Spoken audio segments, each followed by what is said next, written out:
I know, car, I'm putting my seatbelt on right now. Thank you for yelling at me. Hi.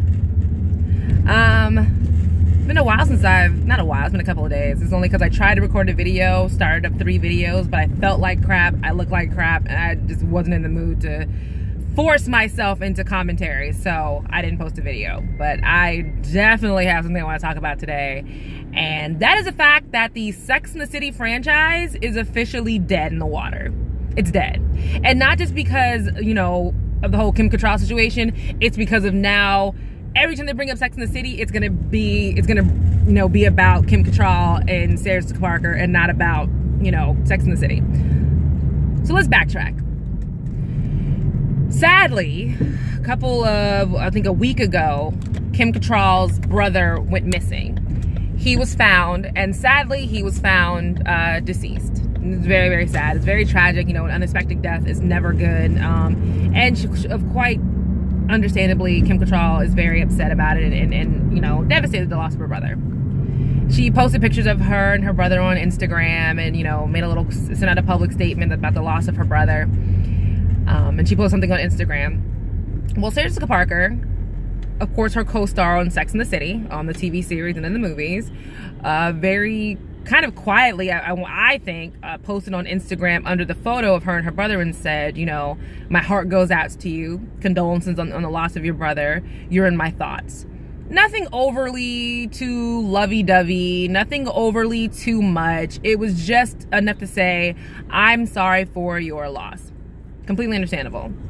The next day, Kim Cattrall on Instagram posts how, you know, she doesn't need anything from Sarah Jessica Parker, including condolences and love. And she actually at Sarah Jessica Parker in the image. Like, it's a big image, big blue image with dark blue writing, and it's very public. Then underneath that, in the commentary box, she posts just going off about how Sarah Jessica Parker and her are not friends. They were never friends, that they don't like each other. She doesn't like her, that she's a mean girl, and the only reason why she sent condolences is to keep up this, you know, good girl next door persona.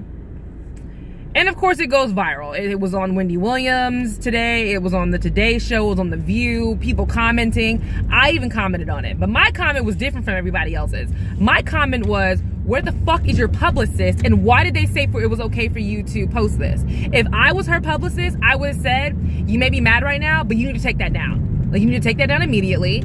It's not appropriate for what's going on right now. You need to take it down. But she doesn't have that. No one has said anything about her posting this image or making all this hoopla on Instagram. Sarah Jessica Parker hasn't responded, but people, celebrities of course, are taking sides, saying basically, well, I don't believe what Kim Cattrall is saying. Sarah Jessica Parker's always been nice to me. She was nice to me on this set. She was nice to me on that set. You know, she's my friend. And that's all well and good, but, you know, if you haven't worked with Kim Cattrall, you have a very slanted and kind of biased mindset about, you know, the entire situation, which is already good and you shouldn't be commenting. Another thing that I kind of wanted to bring up is the fact that Kim Cattrall is grieving right now. And when you're grieving, you lash out at everybody. It doesn't matter who they are or what they did, or the smallest slight. It doesn't matter. Whatever anybody says to you, you want to punch them in the fucking face and say, how dare you speak to me? You know I'm upset.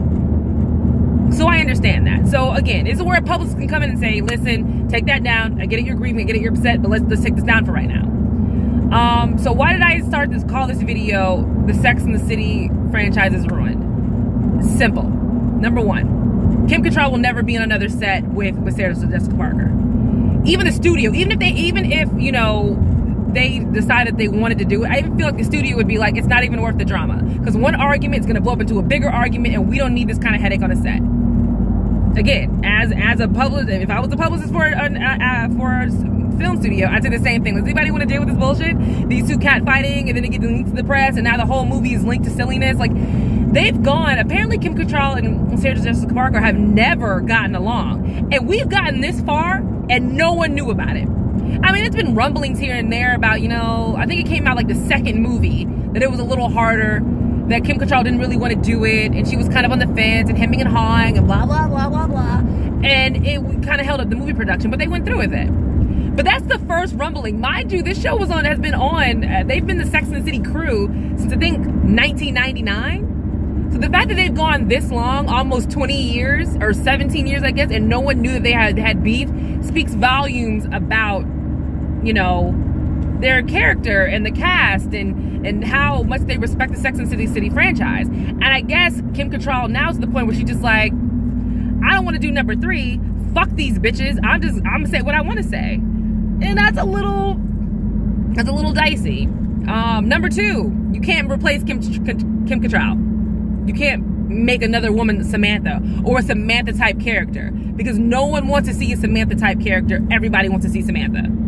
I mean, and they've been throwing around names. They could throw in there, you know, a Sharon Stone, who I think is a little too old. A Vanessa Williams as a new neighbor. Like, there's been different rumblings about who they could throw in, but it doesn't matter. No matter who you throw in, I don't care if you throw Beyonce in there. It's not going to be Samantha, and that is she's a part of the cast. She's a part of the cast. Like, you just can't get rid of her. And number 3 is the fact that no matter what these women do, even if, let's say, the studio goes ahead and goes along with it, let's say the cast, you know, signs contracts, they're not going to fight on set. Let's say all this happens. No one's going to give a shit, because everybody's only going to be talking about, were they beefing on set? You know, how far is Kim Cattrall's trailers away from SJP's? What does SJP think about her having better outfits than her? Like, it'll just go on and on and on, and nothing be about the movie, just about the arguments. And that's damaging. I feel like Kim Cattrall, this whole beef thing, has murdered the franchise. And this is an iconic, Sex and the City is an iconic franchise. And it's dead because one bitch just couldn't just grieve in peace and not lash out. And because one woman didn't have a good enough publicist on her team to say, I'm taking your phone away from you right now before you post something crazy. And that really, really sucks. And don't get me wrong, some of the stuff that Kim Cattrall is mad about, she has reason to kind of be a little iffy about. On set, apparently, no one really wanted to spend time with her at lunchtime, which is a little high school. I get it. But nobody wanted to spend time with her at lunchtime. She was kind of eating by herself. She, you know, was older than the other girls, so they're kind of off doing their other things, and she's, you know, off by herself. Another thing was, during sex scenes, Samantha always kind of had to show a lot of skin, including her breasts, and she was always annoyed that Sarah Jessica Parker never had to. But neither did the character that plays Charlotte. It's like those two characters were always kind of, it showed them having sex, but it was very PG. But when you look at Samantha and even the Miranda character, they both really showed a lot. They showed they were very, very much naked.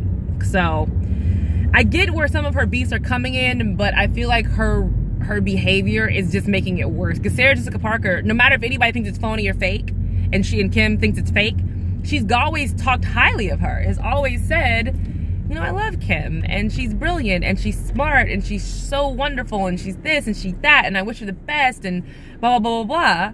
But on Kim's side, she's just like, no, fuck you. I don't like you. You're a horrible human being that everybody thinks is a nice girl. So, a little crazy. So, RIP to the Sex and the City franchise. We will not be getting another number 3. And I think that's just how it's going to end. It's going to end with that awful number 2. Which, by the way, Sex and the City 2, though I like watching it because I like the colors and the Moroccan theme, was a really shitty movie. Like, we all know that. It was a really crappy movie. So, yeah. So, that's just where we ended with number 2.